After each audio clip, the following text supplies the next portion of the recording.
आजकल अगर हम 10, 11, 12 साल के भी बच्चे या बच्चियां देखें, उनके भी अफेयर हैं, वो भी एक रिलेशनशिप में हैं। तो उस एज में ऐसा क्या आपको ट्रिगर कर रहा होता है, ये क्या फैसिनेशंस क्या हैं, और इस रिलेशनशिप की क्या प्रॉब्लम्स और साइड इफेक्ट्स हैं? साइड इफ़ेक्ट्स तो उसके बहुत ज़्यादा हैं। आपने उस टाइम पर आपका ब्रेन डेवलपमेंट, आपके प्री फ्रंटल कॉर्टेक्स, आपकी चीज़ें, क्रिटिकल थिंकिंग, इमोशनल, आपकी कुछ चीज़ें डेवलप ही नहीं हुई। आप सोच ही नहीं सकते what is right and what is wrong.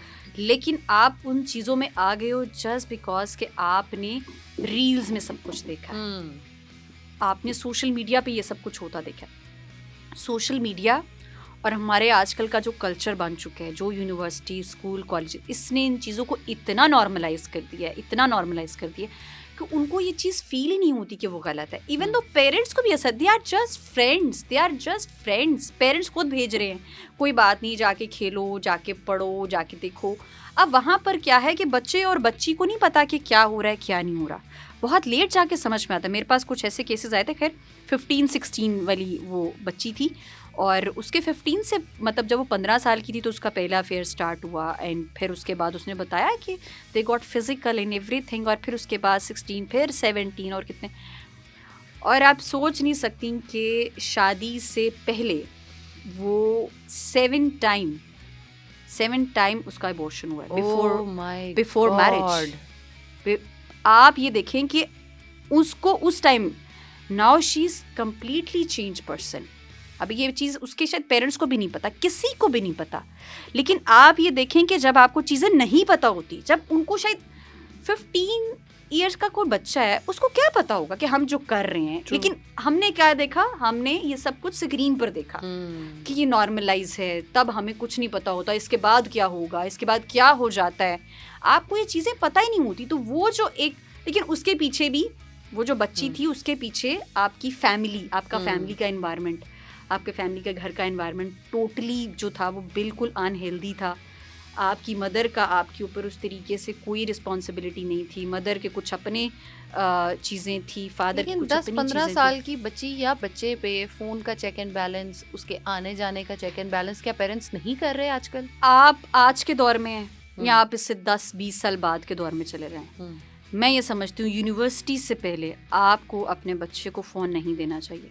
उसका व्हाट्सएप नहीं होना चाहिए, उसका फेसबुक अकाउंट नहीं होना चाहिए, उसका इंस्टाग्राम नहीं होना चाहिए। आजकल के पेरेंट्स क्या हैं, छोटा सा बच्चा, उसका अकाउंट बना दिया, वीलॉग्स बन रहे हैं। आपने एक्सपोजर तो शुरू में ही दे दिया ना, आप तो उसको सारी चीज़ों के साथ नॉर्मलाइज कर रहे हैं। अब उस बच्चे को क्या पता, अब उसको ये नहीं पता कि वो क्या करे, उसको लॉजिक्स नहीं पता, क्योंकि उसकी तो लॉजिकल थिंकिंग तो डेवलप ही नहीं हुई। उससे पहले आपने उसको जिस तरह का एक्सपोजर था आप देते गए, वो जो कंटेंट कंज्यूम करता रहा उसकी लाइफ में वैसे लाइफस्टाइल बनता गया। अब उसको बाद में कहीं जाकर 30s के बाद रियलाइज होता है कि ओ माय गॉड, मैं तो शुरू में कितनी गलतियां कर चुका हूँ, मेरे लिए तो ये भी गलत। पेरेंट्स को आज भी रियलाइज नहीं हो रहा। कैन यू इमेजिन, बच्चे हमारे पास आ रहे हैं, उनको रियलाइज हो गया कि जो हमने किया वो गलत है। पेरेंट्स आज भी जो है वो उनको बिल्कुल उसी तरह से पैम्पर्ड कर रहे हैं, उसी तरह से चीज़ें कर रहे हैं। तो यहाँ पर जो हमने शुरू में बात की थी ना, बच्चा पैदा करना बहुत आसान है, लेकिन बच्चे की तरबियत करना बहुत मुश्किल है। मैं एक मैसेज ज़रूर देना चाहूँगी जितने भी न्यूली कपल्स हैं उनको, if you are not ready, आप प्रिपेयर नहीं है एक अच्छी माँ और एक अच्छा बाप बनने के लिए, प्लीज़ खुदा का वास्ता है आप कोई बच्चा पैदा ना करें। पहले आप अपनी तरबियत करें।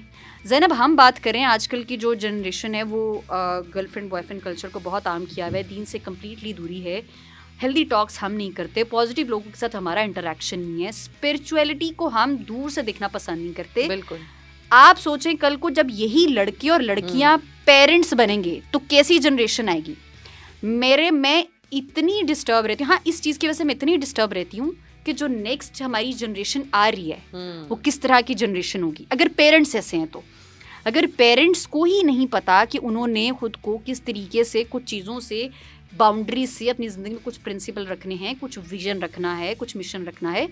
नफ्स होता ही कंट्रोल के लिए है। बिल्कुल। अच्छी बुरी चीज़ें तो आपको बहुत अट्रैक्ट करती है, लेकिन समटाइम्स आपने अपने बच्चों के लिए वो काम नहीं करना होता।